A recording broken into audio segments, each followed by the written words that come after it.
dos versículos 20 até o final do capítulo, versículo 33. Provérbios 1, de 20 a 33.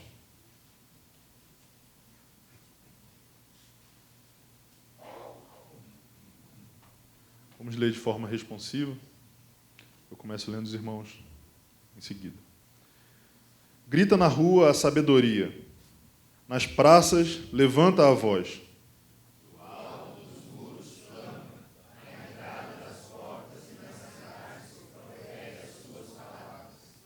Até quando, ó nécios, amareis a necessidade?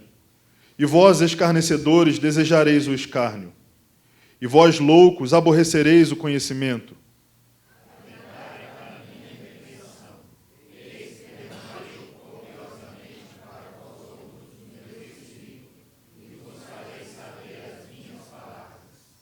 Mas porque clamei, e vós recusastes? Porque estendi a mão, e não houve quem atendesse?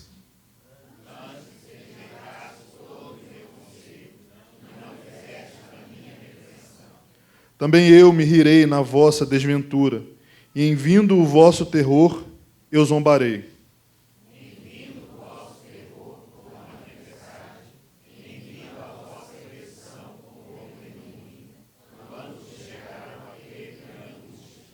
Então me invocarão, mas eu não responderei.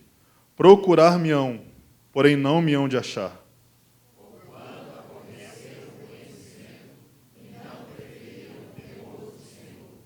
Não quiseram o meu conselho e desprezaram toda a minha repreensão.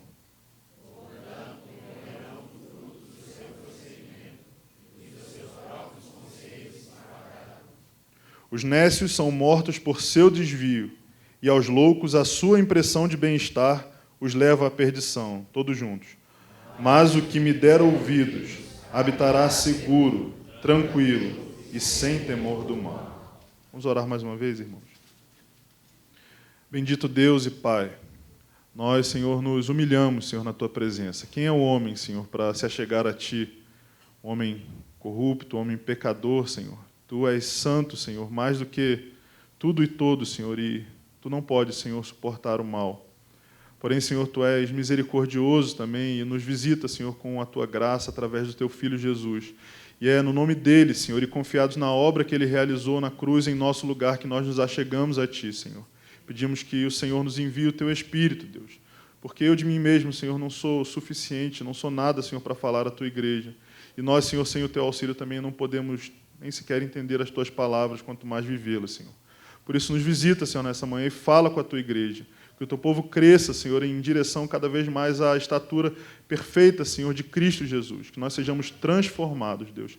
E que nós possamos também transformar aqueles que estão ao nosso redor e esse mundo para a glória do Teu nome. É a nossa oração em nome do Senhor Jesus. Amém.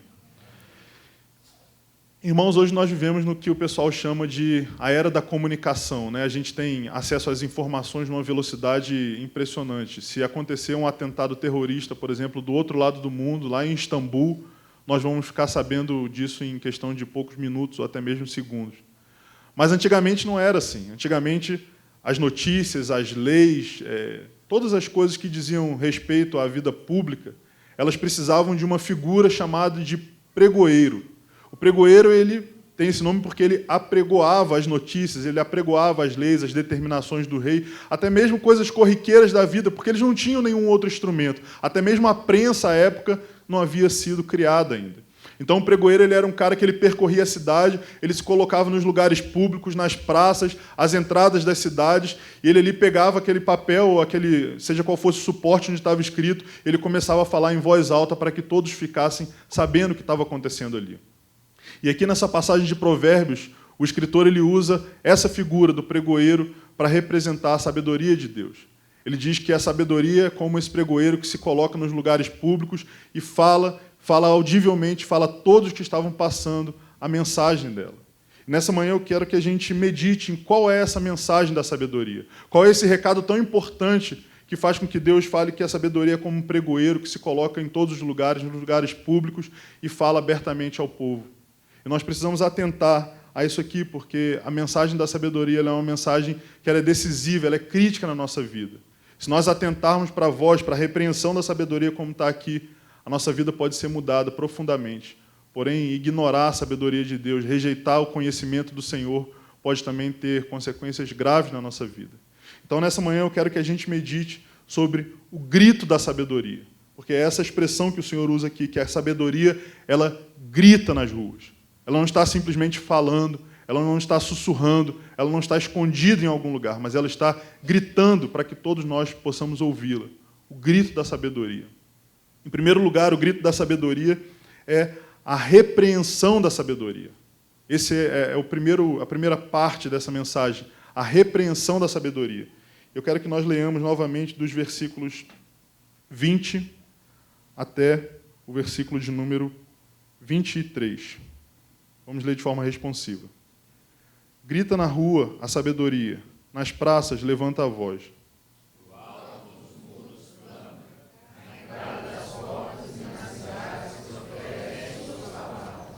Até quando, honestos, amarei a necessidade? E vós, escarnecedores, desejareis o escárnio? E vós, loucos, aborrecereis o conhecimento?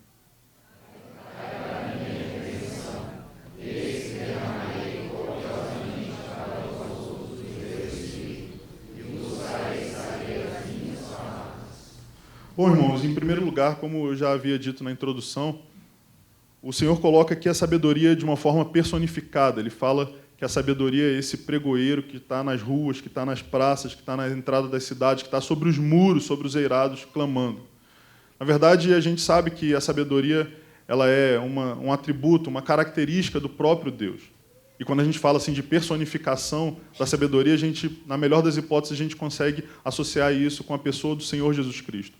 Mas eu acredito aqui que nessa passagem, na verdade, o Senhor ele talvez não esteja diretamente fazendo uma menção ao Senhor Jesus, mas ele está usando aqui uma figura de linguagem para simbolizar a sabedoria como algo que está aberto, algo que está acessível a todos.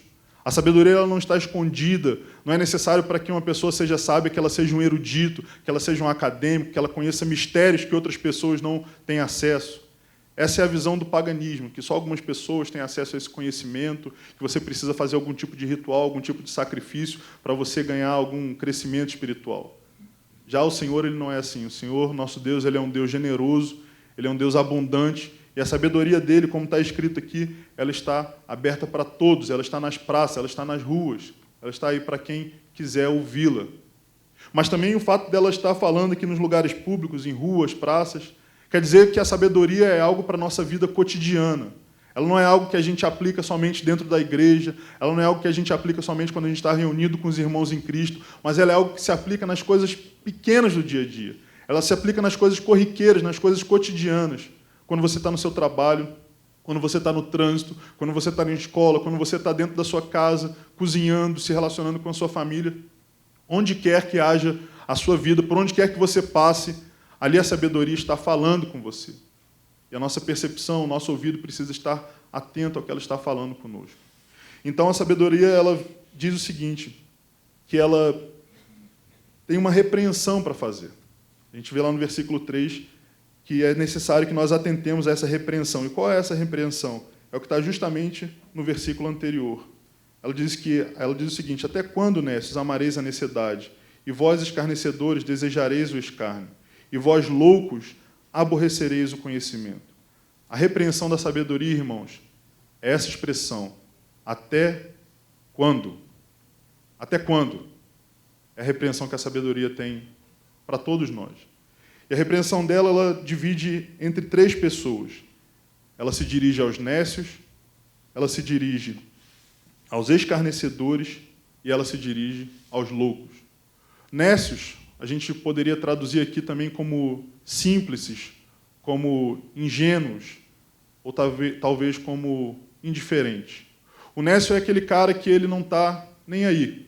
Para ele, tanto faz como tanto fez. Ele não tem interesse em conhecer a vontade de Deus, ele não tem interesse em crescer na sabedoria do Senhor, para ele, tanto faz. Ele é nécio, ele é tardio em atentar para a palavra de Deus.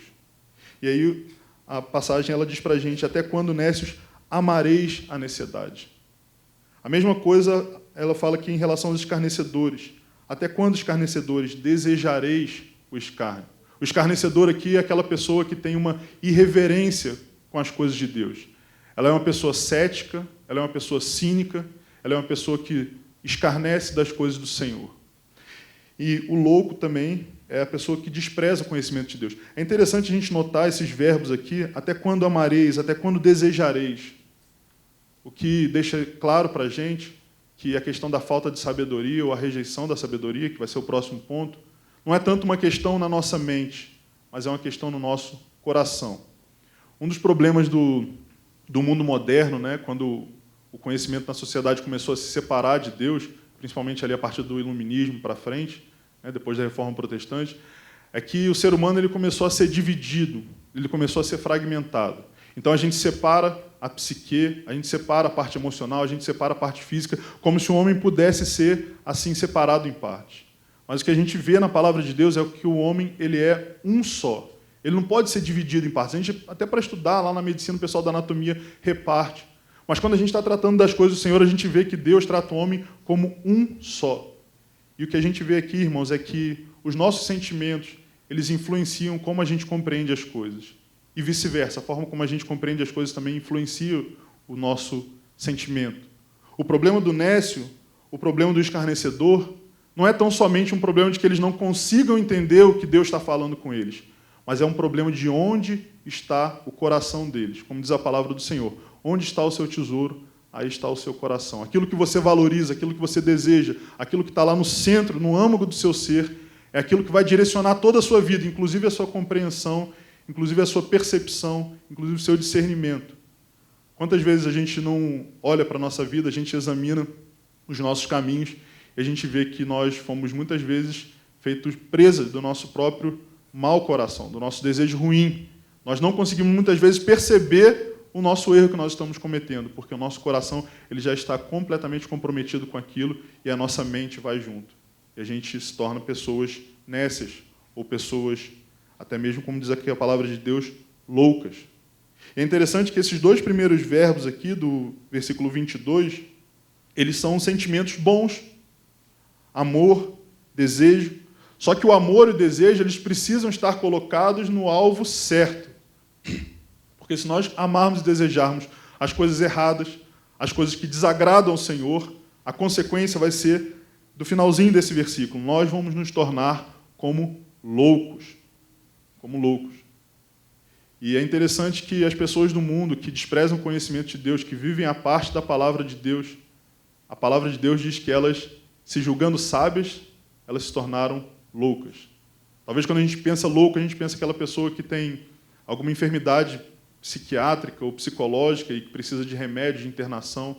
Mas aqui o louco, às vezes, é uma pessoa que ela tem um aspecto normal, uma pessoa que vive uma vida que, às vezes, até outras pessoas julgam, não, fulano é muito razoável. Porém, no coração dessa pessoa existe um desprezo pelo conhecimento de Deus. E essa pessoa, ela então, diante dos olhos de Deus e diante da sabedoria verdadeira, a sabedoria do Senhor, ela é como que louca. Porque ela faz aquilo que está escrito lá em Isaías 5, no versículo 20. Ela diz que o que é doce é amargo e o que é amargo é doce. Ela diz que o que é bom é mal e o que é mal é bom. Então ela inverte os valores que foram criados pelo próprio Senhor, os valores que estão intrínsecos à criação. Então essa pessoa ela se torna, obviamente, uma louca. Nós vamos ver por que essa pessoa é uma louca. Não apenas o fato dela desprezar a Deus é um indício de loucura, mas também o que ela está semeando para ela mesma vai demonstrar a total falta de sabedoria e a loucura que implica a gente rejeitar o conhecimento, o conselho de Deus. Mas seguindo aqui adiante, a sabedoria ela faz uma promessa. Ela fala dessa repreensão e ela diz o seguinte, olha, se vocês atentarem para essa repreensão, eu vou derramar do meu Espírito sobre vocês. Mas, infelizmente, irmãos, o que a gente vê aqui nos próximos versículos é que muitas vezes, mesmo as pessoas tendo N oportunidades, até mesmo pessoas que ouvem a pregação do Evangelho, pessoas que não estão distantes do conhecimento do Senhor, elas optam por rejeitar aquilo que o Senhor tem falado para elas. Isso é algo muito triste. Isso é algo muito triste. E esse é o nosso próximo ponto, a rejeição da sabedoria. Então vamos ler aí dos versículos 24 até versículo 30. Eu vou ler aqui para a gente ganhar um pouco de tempo. Mas porque clamei e vós recusastes, porque estendi a mão e não houve quem atendesse, Antes rejeitastes todo o meu conselho e não quisestes a minha repreensão, também eu me rirei da vossa desventura, e em vindo o vosso terror, eu zombarei. Em vindo o vosso terror como a tempestade, em vindo a vossa perdição como redemoinho, quando vos chegar o aperto e a angústia, então me invocarão, mas eu não responderei. Procurar-me-ão, porém não me hão de achar, porquanto aborreceram o conhecimento do Senhor, e não preferiram o temor do Senhor. Não quiseram o meu conselho, e desprezaram toda a minha repreensão. Irmãos, sobre a rejeição da sabedoria, a gente precisa fazer aqui agora uma divisão. Como a gente orou aqui antes de começar a pregação, a gente sabe que todo mundo é pecador. Não existe um ser humano nessa terra, à exceção do Senhor Jesus Cristo, que também se tornou humano, sem deixar de ser Deus, mas todos os seres humanos que estão na face dessa terra são pecadores. E o pecado ele não é algo que influencia apenas a nossa vida moral e ética, mas quando a gente estuda as Escrituras, a gente vê que o pecado lançou todo o nosso ser numa condição de trevas, numa condição que a gente chama de depravação total. E depravação total quer dizer todo o nosso ser. Talvez nós não sejamos tão depravados quanto nós poderíamos ser. Deus ele restringe a nossa pecaminosidade, até porque senão o mundo talvez já nem existisse mais, se Deus permitisse que nós dessemos livre curso à nossa impiedade. Ele restringe a nossa impiedade, ele restringe a nossa pecaminosidade. Porém, o fato é que esse pecado ele influenciou a nossa forma de pensar, a nossa forma de perceber o mundo e a nossa forma de raciocinar. Então, todos nós estamos nessa situação de que nós não conseguimos discernir o que é certo, o que é errado, o que é bom, o que é mal, e nós carecemos, nós precisamos que o Senhor entre com a sabedoria dele na nossa vida e nos ensine e nos instrua. E por que eu disse que a gente precisa dividir aqui entre duas classes de pessoas? Porque nós temos aqui pessoas que foram salvas pelo Senhor Jesus Cristo. Pessoas que, sendo pecadoras, foram visitadas pelo Espírito Santo, foram escolhidas desde a eternidade passada para serem redimidas. E o Senhor visitou essas pessoas com redenção, com graça. E aí o Espírito Santo começou a transformar a nossa mente, a nossa forma de pensar, nos deu a mente de Cristo, nos deu a capacidade e a iluminação de entender as Escrituras sagradas e de vivê-las. Porém, mesmo assim, irmãos, nós que somos salvos, essa primeira classe de pessoas, nós também somos sujeitos, muitas vezes, a rejeitar o conhecimento do Senhor. Quantas vezes nós não estamos no nosso caminho e, de repente, a sabedoria vai lá e grita, como está lá no primeiro versículo. Grita com a gente, olha, não faça isso. Não vá por esse caminho. Vá pelo outro caminho. E nós escolhemos rejeitar o conhecimento do Senhor. E nós pensamos assim, está tudo bem porque eu fui salvo. Está tudo bem porque o Senhor me ama. Então não tem problema se eu fizer aqui do jeito que eu quero, porque lá na frente eu sei que Ele vai me perdoar. E essa lógica ela é diabólica.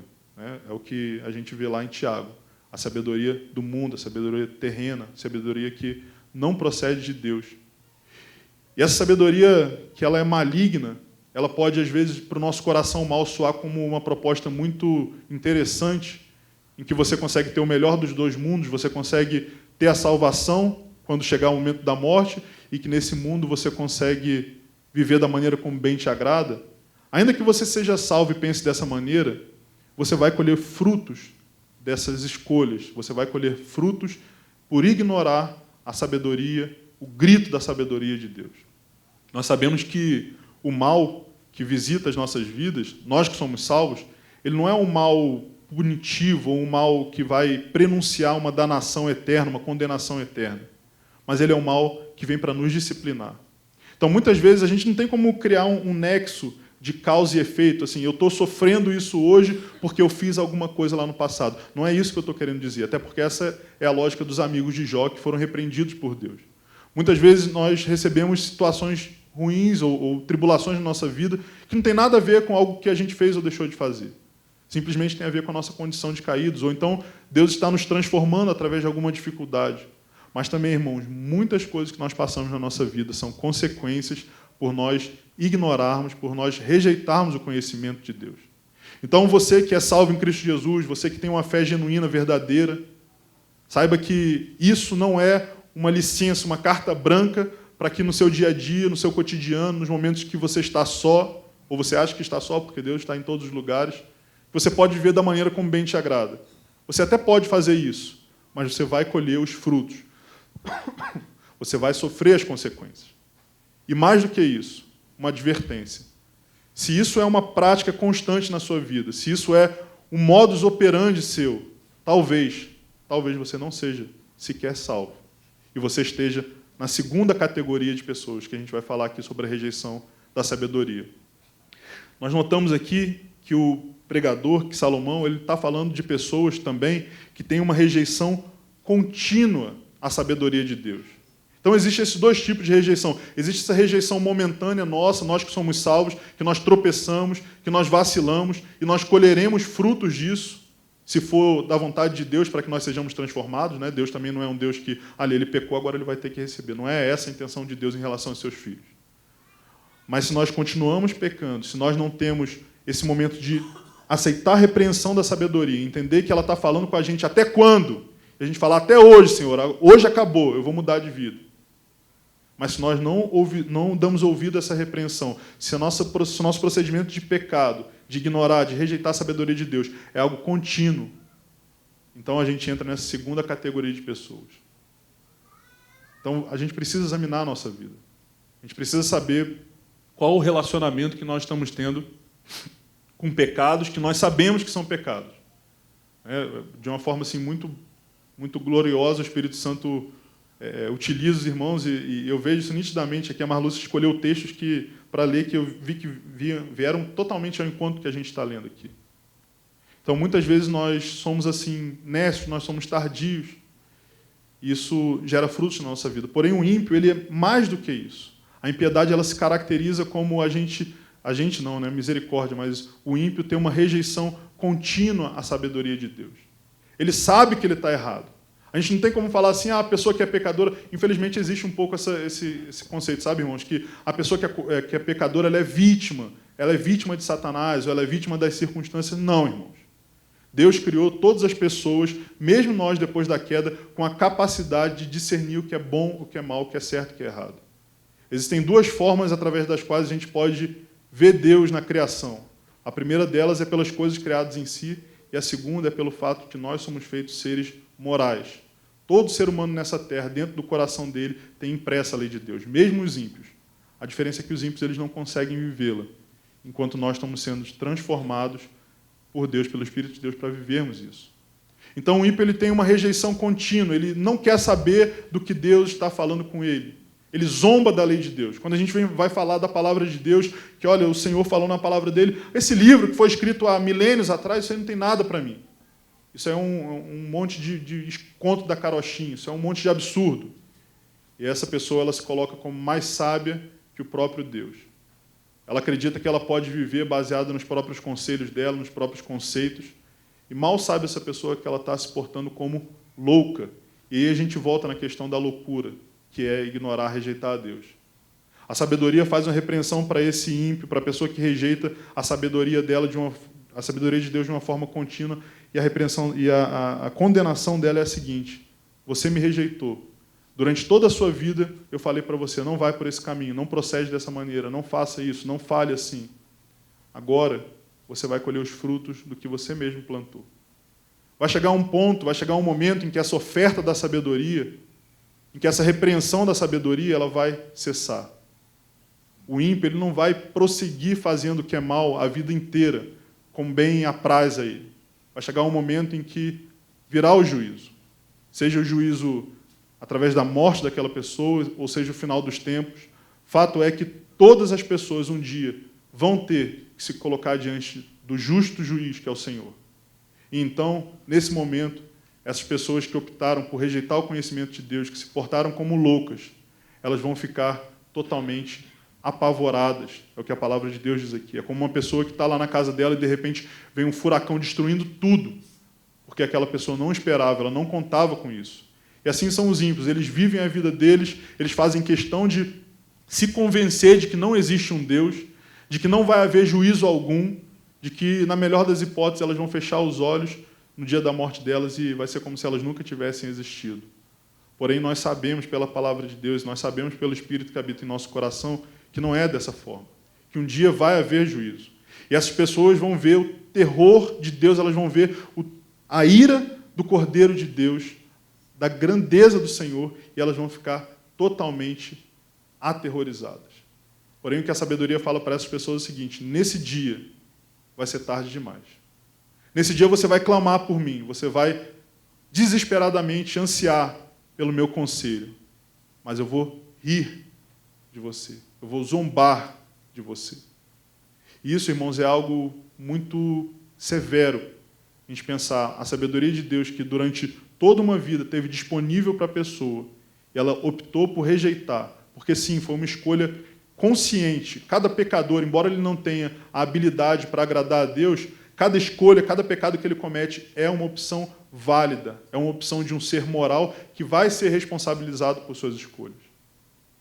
Então essa pessoa vai clamar, ela vai pedir a sabedoria, me dá conselho, me diz agora o que eu preciso fazer. E a sabedoria vai rir diante dessa pessoa. Isso é algo terrível. Uma vez eu escutei um pregador chamado Leonard Ravenhill. Ele foi um avivalista do século XX, e eu ouvi uma frase dele que eu achei muito interessante. Ele disse o seguinte: o inferno é um lugar de orações não respondidas. O inferno é um lugar onde as pessoas vão eternamente gritar, clamar a Deus, que Deus as salve, que Deus as ajude, que Deus as instrua, que Deus tire ela daquela circunstância, porém sem nenhuma chance, durante toda a eternidade, de que qualquer oração seja ouvida ou seja respondida. É por isso que é importante, irmãos, que no dia que se chama hoje, nesse dia, aqui e agora, a gente coloque os nossos ouvidos à disposição para a gente ouvir o que a sabedoria de Deus está clamando, está gritando, está falando para a gente.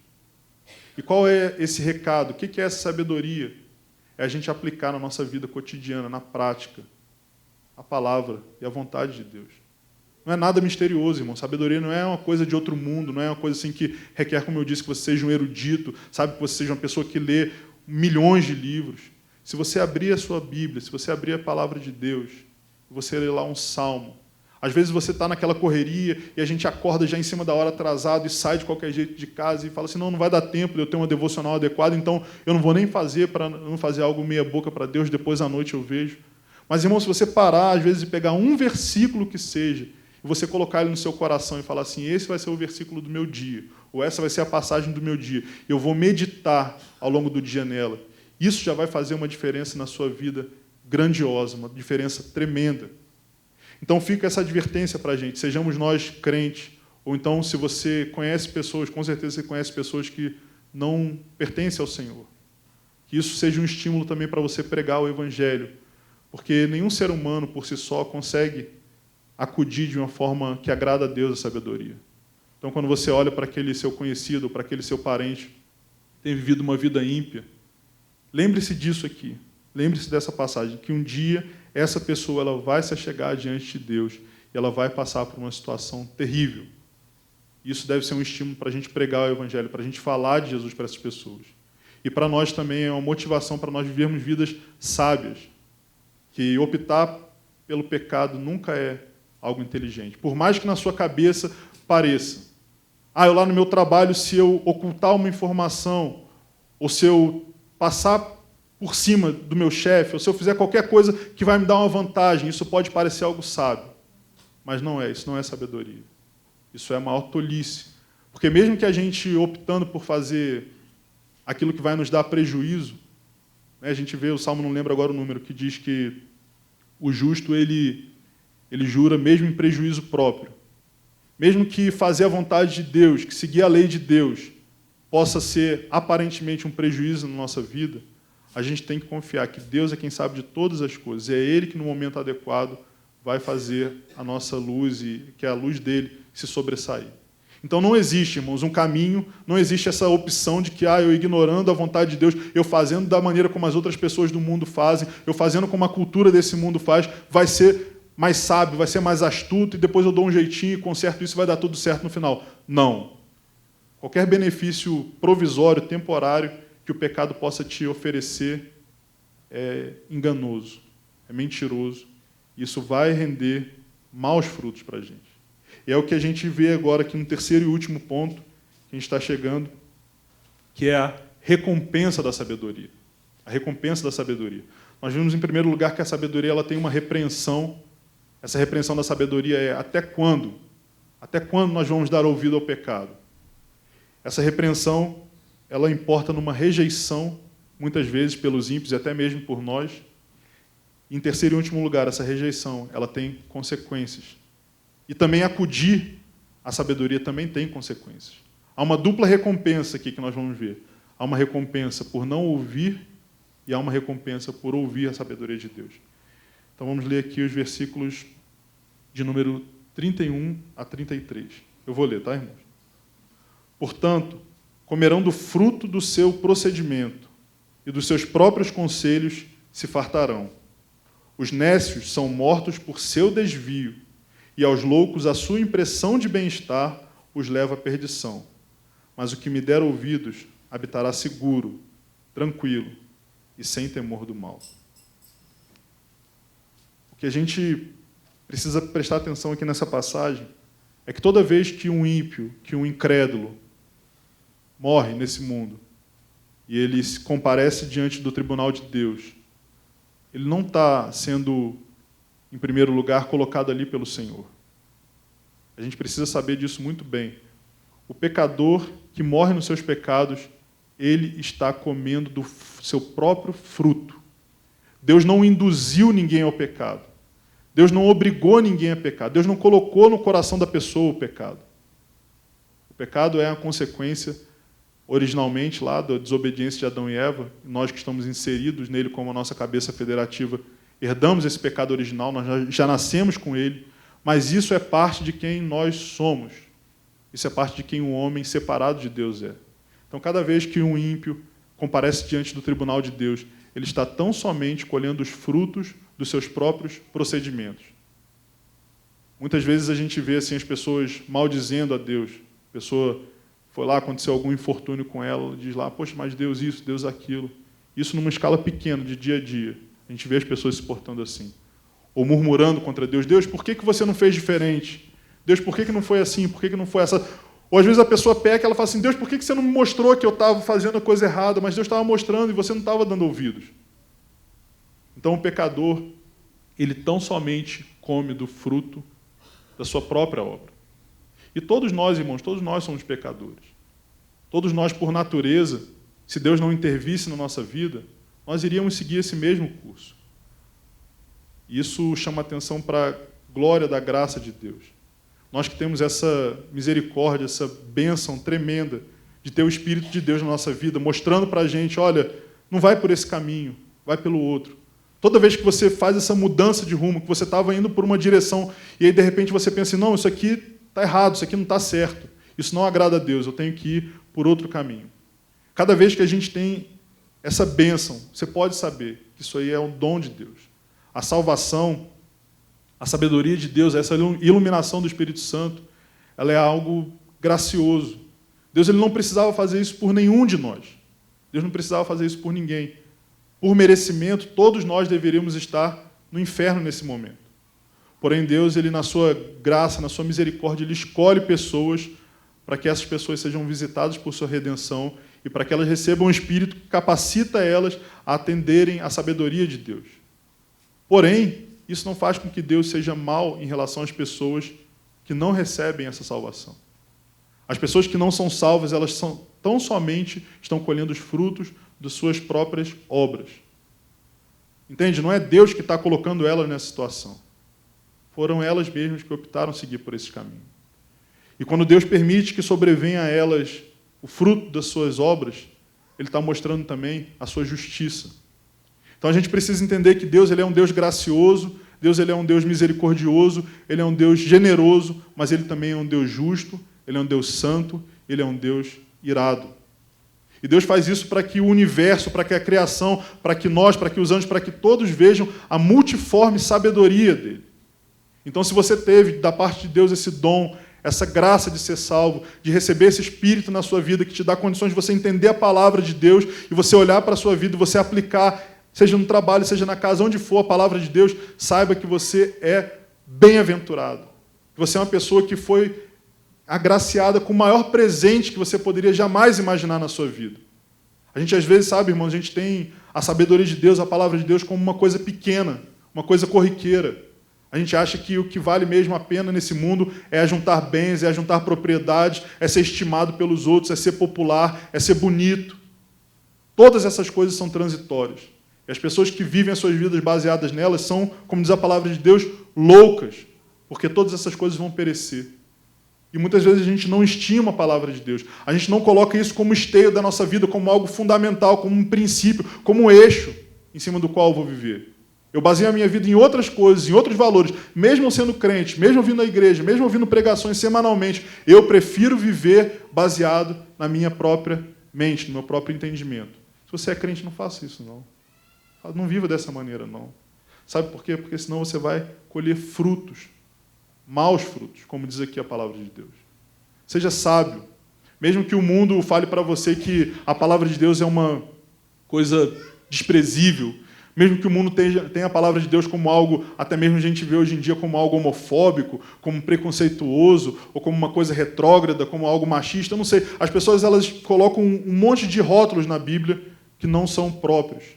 E muitas vezes a gente, por osmose, não de uma forma, às vezes nem consciente, algo quase uma subconsciente, ali a gente vai absorvendo os valores do mundo, e de repente a gente tem a Bíblia só para trazer para a igreja, a gente tem a Bíblia só no momento que a gente já está num aperto, eu vou lá, eu abro a Bíblia e vejo se Deus dá uma tranquilizada, e nós deixamos de desfrutar desse tesouro maravilhoso, desse tesouro magnífico, como a gente leu no Salmo 19, que vale mais do que o ouro, do que muito ouro refinado.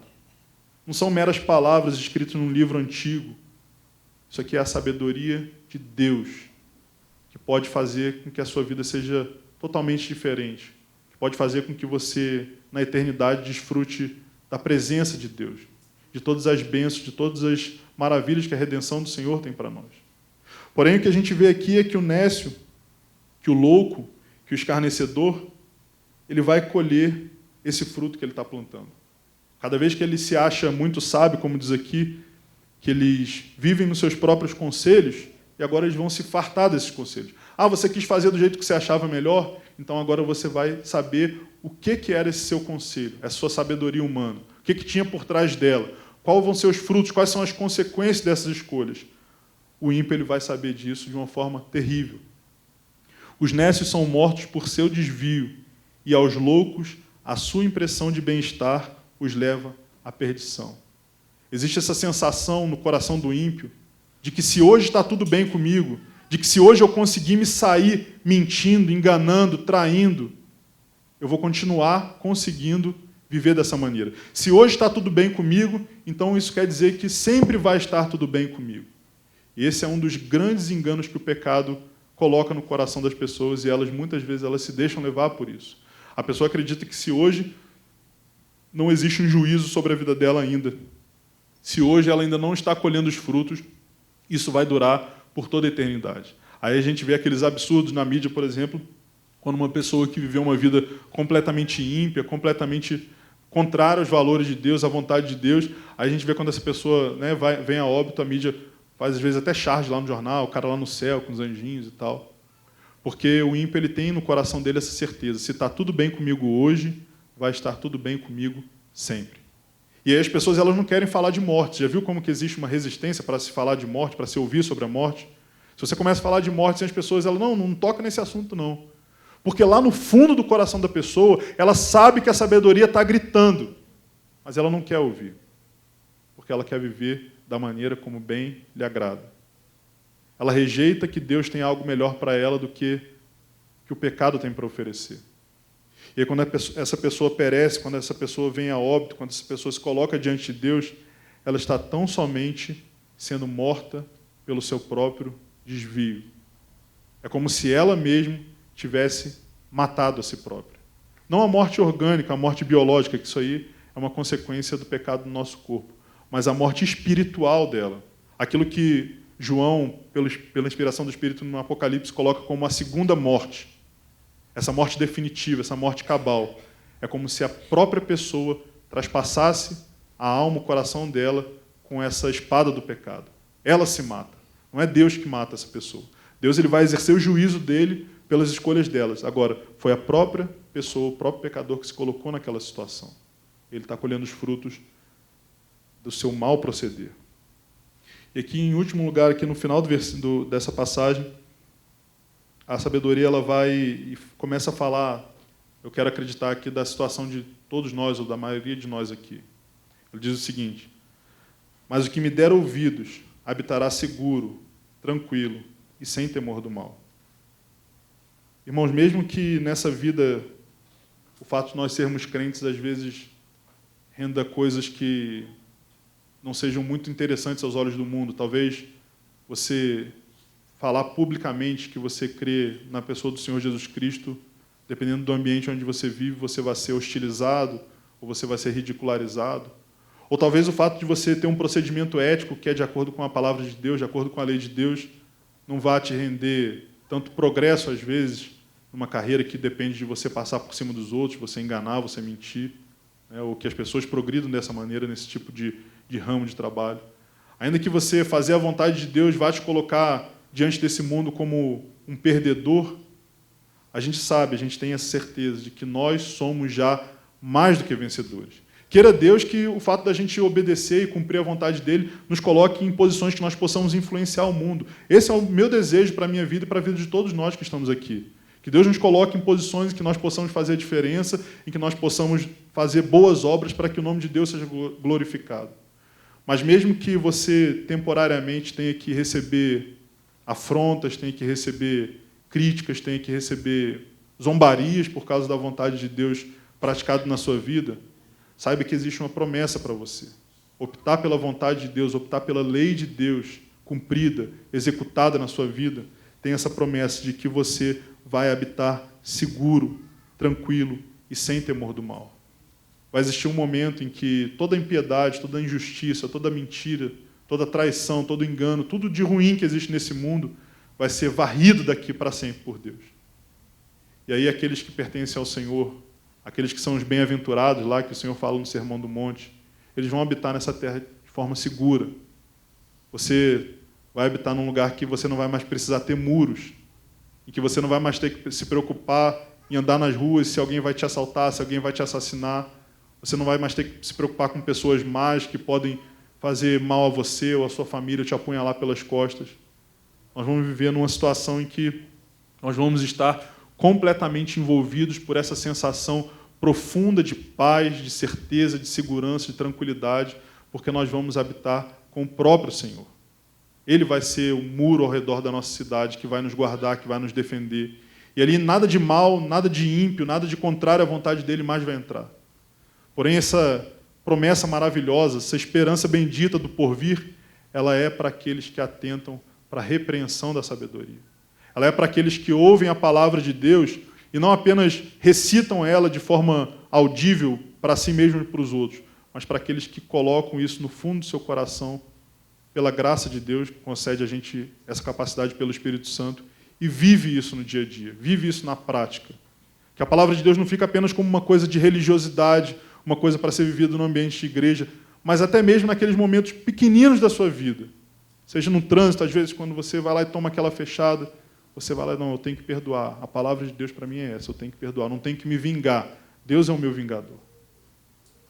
Quando a gente vive com essa certeza, irmãos, a gente sabe que nós estamos colocando diante de nós essa herança bendita, essa promessa de que nós vamos, então, ser um dia recompensados pelo Senhor.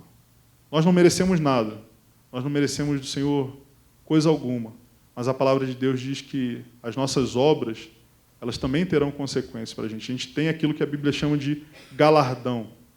Então, tudo que você faz hoje, cada opção que você está fazendo na sua vida por escolher a vontade de Deus, claro que tudo isso, eu falo assim, irmãos, porque é uma opção nossa. Existe essa conjunção entre a sabedoria de Deus, entre o Espírito Santo e as nossas escolhas.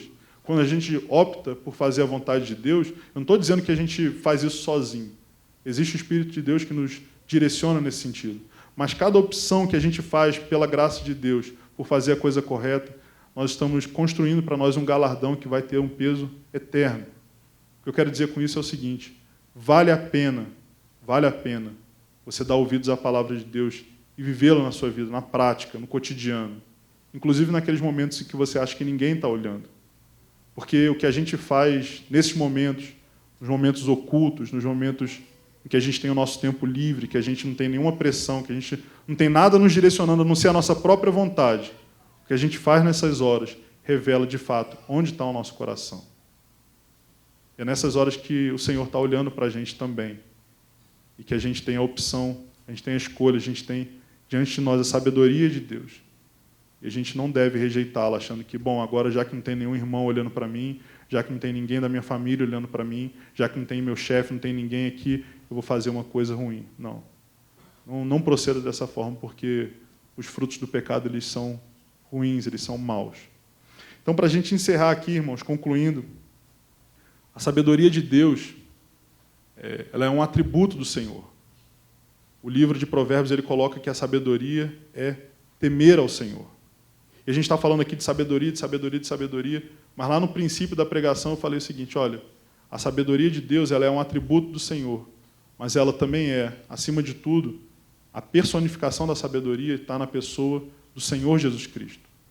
Para nós sermos sábios, não adianta de nada eu ficar falando aqui sobre sabedoria, sabedoria, sabedoria, se eu não disser isso, que é essencial, que é a base de toda a sabedoria, o temor do Senhor. E esse temor ele só é possível se nós colocarmos a nossa fé na pessoa bendita do Senhor Jesus Cristo. Tem uma passagem, agora eu não lembro, que Paulo fala que Jesus Cristo é a sabedoria de Deus. Então, se você quer ser sábio, se você quer viver a sua vida procedendo da maneira correta, fazendo aquilo que agrada a Deus, optando pelos caminhos certos, você às vezes tem dúvida. Fala assim, Senhor, eu não sei qual o caminho melhor. Eu preciso de sabedoria não apenas para discernir entre certo e errado, mas às vezes eu preciso de sabedoria para discernir entre um caminho e outro. Por onde eu vou? Eu tenho várias opções. A gente precisa colocar, sobretudo, antes de tudo, a nossa fé no Senhor Jesus Cristo. Não existe sabedoria à parte dele. Não existe sabedoria à parte do Evangelho. Sem o Evangelho, sem o Senhor Jesus Cristo, nós não temos o Espírito de Deus e nós não conseguimos discernir a vontade de Deus e nós não conseguimos viver a vontade de Deus. Então, para resumir tudo isso, para sumarizar tudo isso, se você quer ser sábio, se você quer viver uma vida que vai ter essa recompensa de você, no porvir, habitar seguro, livre de todo mal, de toda criminalidade, tudo de horrível que a gente tem visto nesse mundo, coloque, antes de tudo e acima de tudo, a sua fé na pessoa do Senhor Jesus Cristo e peça a Ele que te dê sabedoria. Porque a sabedoria diz o seguinte, se você atentar para a minha repreensão, eu vou derramar do meu Espírito copiosamente sobre você. A gente vê lá no livro de Tiago também falando, se alguém é falto de sabedoria, peça a Deus, que a todos dá abundantemente. Então, se você quer viver uma vida sábia, eu, do fundo do meu coração, eu espero que você tenha esse desejo. Que você saia daqui, pelo menos, com uma rejeição ao pecado e com um desejo de conhecer a vontade de Deus e querer aplicar isso na sua vida prática, para que você possa colher bons frutos. Então, faça essa confissão diante do Senhor. Senhor, eu sei que eu não sou nada à parte do Senhor. Eu sei que, embora o Senhor tenha me dado talentos, tenha me dado dons, tenha me dado capacidades, sem o Senhor eu não posso fazer coisa alguma. Eu preciso de Ti. Então, clama a Deus. Pede, Deus, me dá sabedoria através do seu Filho Jesus. Ele que é a sabedoria do Senhor. Abre os meus olhos para que eu enxergue Ele de uma maneira cada vez mais nítida, cada vez mais clara. E isso na palavra do Senhor. Porque é aqui que a gente pode ver o Senhor Jesus. A gente não vai ver o Senhor Jesus, sabe, num sonho, numa visão. Até porque isso, para muita gente, na época do Senhor Jesus, não foi suficiente. Ver a figura do Senhor não é suficiente. A figura externa do Senhor. Nós precisamos conhecê-lo, quem Ele é, o ser dEle. E isso, irmãos, só é possível quando o Espírito Santo abre os nossos olhos. E conforme a gente contempla o Senhor, conforme a gente olha para Ele, conforme Ele se revela no Evangelho para a gente, nós vamos sendo transformados de glória em glória na imagem do Filho bendito de Deus. E a sabedoria dEle, Ele que é a sabedoria, o conhecimento dEle, a mente dEle vai então sendo gerada na nossa mente. O Espírito Santo vai transformando a nossa forma de pensar, a nossa forma de entender, a nossa forma de perceber o mundo, e cada vez mais e mais essa sabedoria de Deus, que está gritando nas ruas, ela vai passar então a ser parte de nós. Nós não vamos sendo apenas como que recipientes que vamos recebendo conhecimento. Cada vez que eu leio aqui um livro, leio Gênesis, leio Apocalipse, eu vou então recebendo esse conhecimento, e agora eu sou como se fosse um computador que vai armazenando tudo isso. Não, é muito mais do que isso. A sabedoria ela não é meramente conhecimento. A sabedoria ela é algo que vai sendo gerado em nós. Nós vamos sendo transformados. A nossa mente, a nossa forma de pensar, a nossa forma de viver vai mudando tudo. E isso, irmãos, é uma obra que só o Senhor pode fazer. Não existe nenhum esforço humano, não existe nada que a gente possa fazer. Eu vou aqui pegar a Bíblia agora e vou ler com a minha capacidade humana e vou decorar tudo isso aí. Aí sabe o que vai acontecer? Você vai acabar, como muitas vezes a gente vê, querendo demonstrar para os outros que você sabe mais. Eu vivi um tempinho no seminário e eu vi assim que muitas vezes, isso não só no seminário, na internet a gente vê também, está cheio de entendido. Que as pessoas, muitas vezes, elas leem a Bíblia não para viver uma vida sábia, uma vida reta, uma vida piedosa, mas porque elas querem demonstrar que elas têm conhecimento. Então, elas vivem no mesmo padrão que as pessoas no mundo vivem, só que dentro de ambientes religiosos, dentro de ambientes eclesiásticos. E a sabedoria não é isso. A sabedoria é a gente entronizar a palavra de Deus, a vontade de Deus no nosso coração e aplicar isso no nosso cotidiano, viver dessa maneira. Então, se você é uma pessoa que, às vezes, pensa assim, eu não tenho muito conhecimento, talvez você, pela situação da vida, você não tenha tido oportunidade de ter uma instrução, sabe, excelente, adequada. Talvez você se veja assim como uma pessoa com poucos recursos, né, educacionais e tudo. Porém, se você der ouvidos à sabedoria de Deus, se você colocar o Senhor Jesus como aquele que direciona os seus passos, você é mais sábio do que todos os acadêmicos do mundo juntos, porque todo o conhecimento deles, no final das contas, vai gerar só terror, pavor, angústia, à parte de Deus.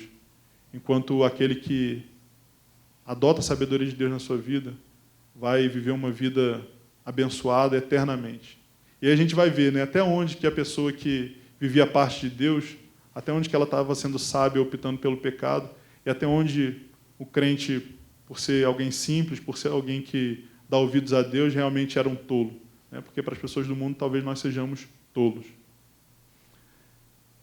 É isso, irmãos. Assim, eu tinha muitas outras coisas para falar com vocês, mas eu acho que se nós sairmos daqui com essa certeza no coração de que não importa, sabe, o seu nível de instrução, não importa sua posição social, não importa como que as outras pessoas percebam.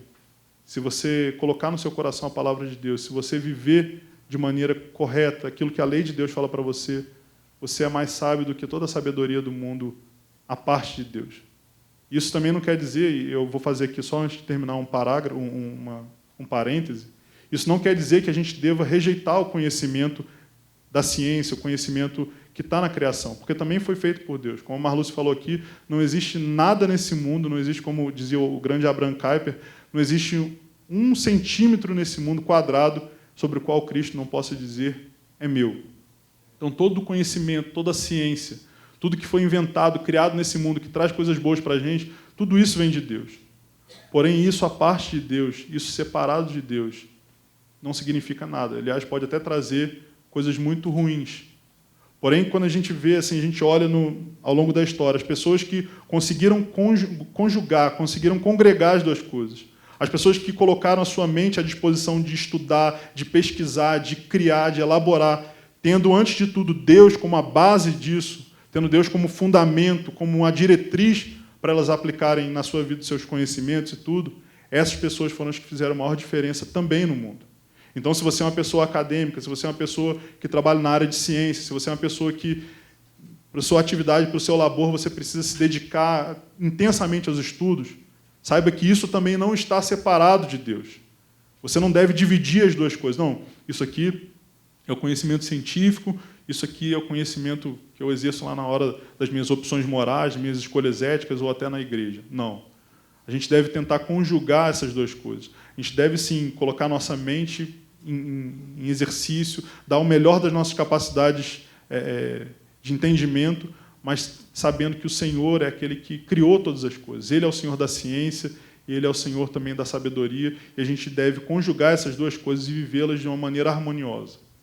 Amém, irmãos? Bom, vamos orar, então.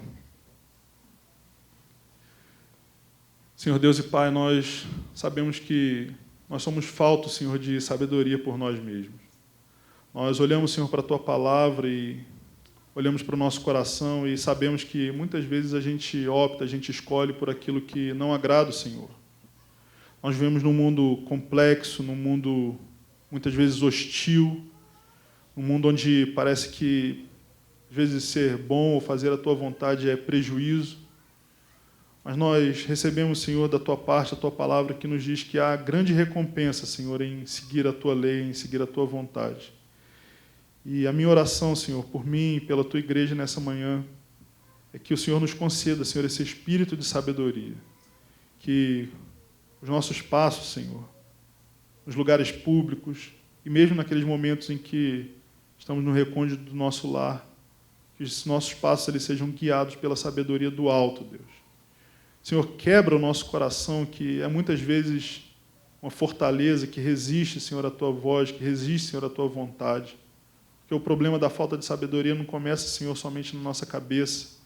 Ele começa no nosso coração, ele começa nas nossas afeições, ele começa nos nossos desejos.